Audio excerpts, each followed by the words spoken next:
Of the day, enslaved black Americans learned they were free. Australia's Prime Minister Scott Morrison has revealed that a major cyber attack is underway by what he called a sophisticated state-based actor. From Sydney, is Shaima Khalili. Scott Morrison said the attacks involved all levels of government, as well as essential service providers and businesses. He added that experts had identified it as a state hack because of the scale, the nature of the targeting, and the tradecraft used, and that not many countries were capable of such operations. When asked whether China was behind the attacks, Mr. Morrison declined to comment. But Australia's intelligence officials have repeatedly warned of efforts by Beijing to meddle in the country's affairs. Relations between the two trading partners worsened after Australia called for an independent inquiry into the origins of the coronavirus.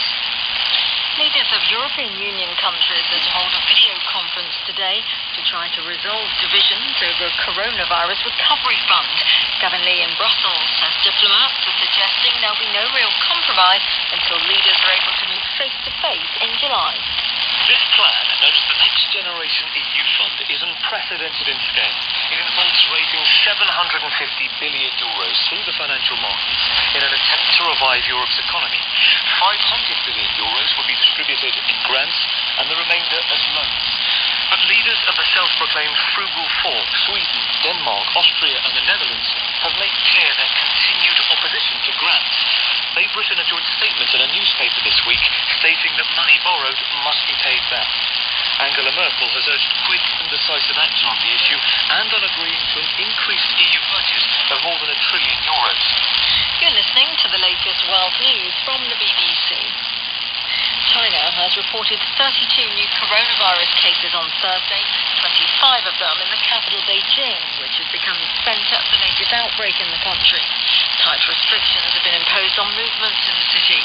Chinese state media said the genome sequencing data for the outbreak in Beijing had been published and submitted to the World Health Organization. But a senior US diplomat for East Asia, David Stilwell, still questioned Beijing's openness. He suggested neutral observers should be brought in to check China was reporting accurately. There's been a further easing of coronavirus restrictions in Singapore, with almost all businesses now resuming operations, including restaurants for dining in. Social activities are also permitted, as Karishma Vaswani reports. Singapore is slowly emerging from a 2-month lockdown, and Friday marks the second step of that process. Phase 1 saw some businesses reopen and students return to school.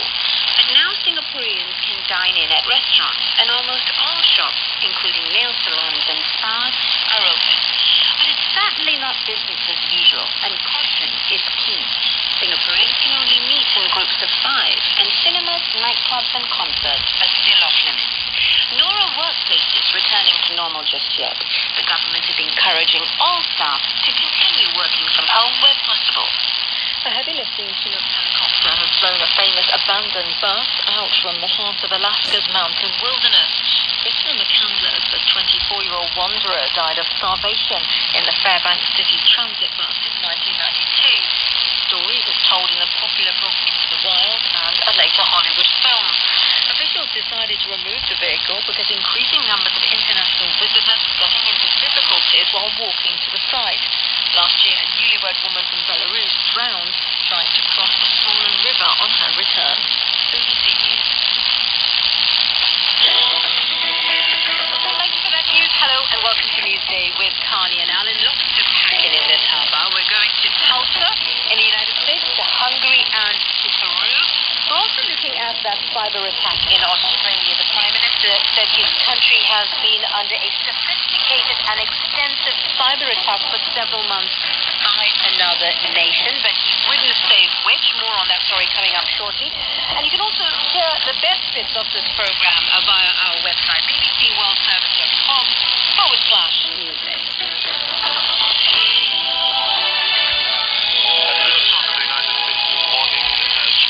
Special day for African Americans there. They're celebrating Juneteenth, the day on June 19th, 1865, when the last group of slaves in Galveston, Texas, were told to emancipate. 155 years later, the day is still widely considered to be African Americans' Independence Day.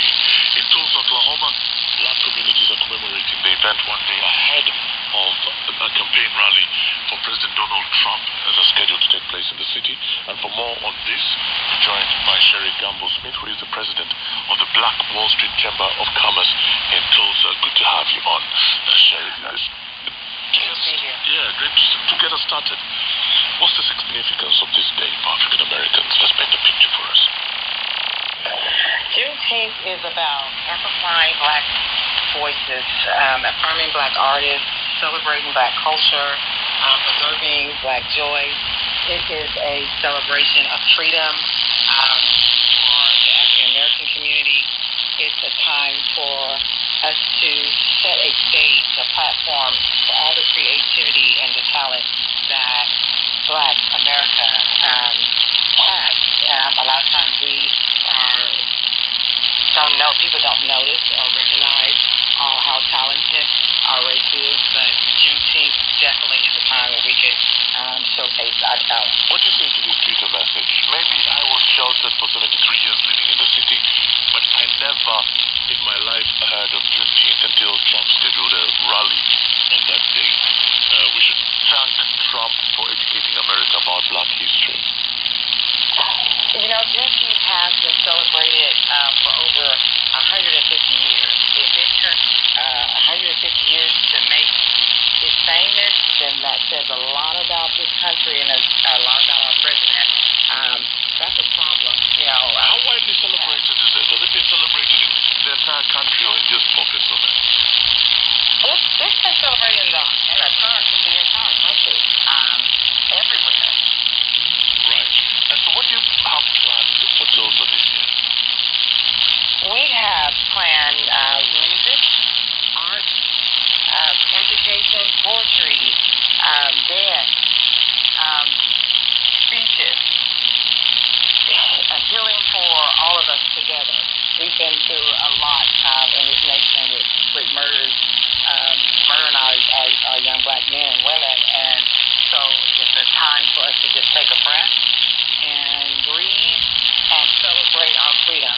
Right. What do you read into President Trump's decision to hold his first rally in Tulsa on Juneteenth? I feel like it was a big disrespect to the African American community. There was a lot of outrage. I felt like it was a slap in the face. I felt like that he really didn't care anything about Black people or Tulsa. He didn't care about the coronavirus that is spread all over the world. And it's just kind of a showcase for his political agenda. Right. So for a lot of people, the prism that they've been looking at that has been more through one of race rather than the coronavirus and things like that you raised. What's the interpretation? Repeat that again. Yeah, I'm just wondering, would you rather that it wasn't happening? Clearly from what you're saying, you'd rather it wasn't happening.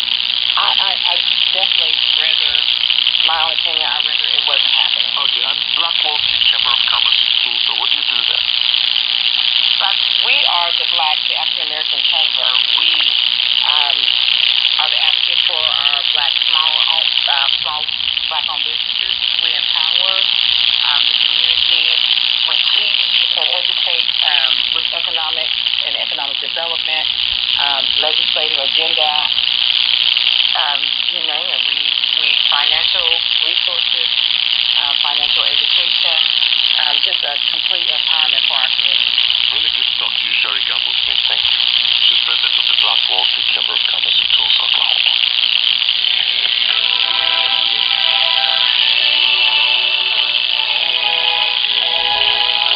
Now, with more than 360,000 cases, India has the fourth most coronavirus infections in the world. At the same time, the country has faced some of the toughest challenges this week on the diplomatic front, too. The Kiwisdr portrait of Chinese President Xi Jinping on Thursday, as families cremated some of the 20 soldiers killed in hand-to-hand fighting with Chinese troops in a disputed Himalayan border area. No official word on Chinese casualties, but Indian media puts the figure at 40. Reports in the Indian media say that China now has released 10 Indian soldiers. But we're now joined by India's former foreign secretary and former ambassador to China,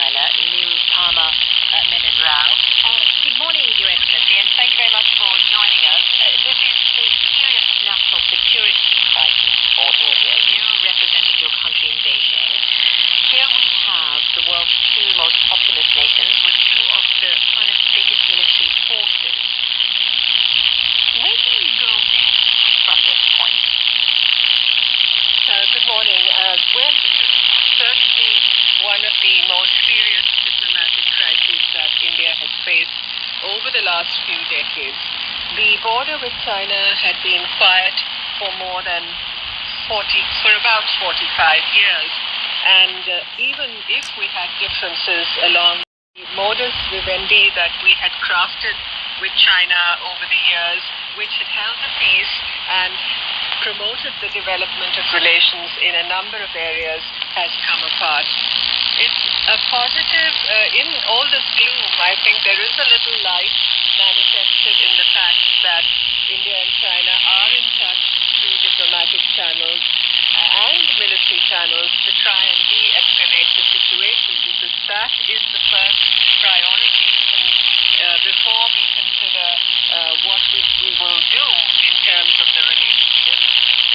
Your Prime Minister, Prime Modi, did say India wants peace, but if instigated, it is capable of giving a befitting reply. That doesn't sound like the most peaceful diplomatic, I suppose, approach to the current situation. Well, there is every need for India to stand resolute and firm about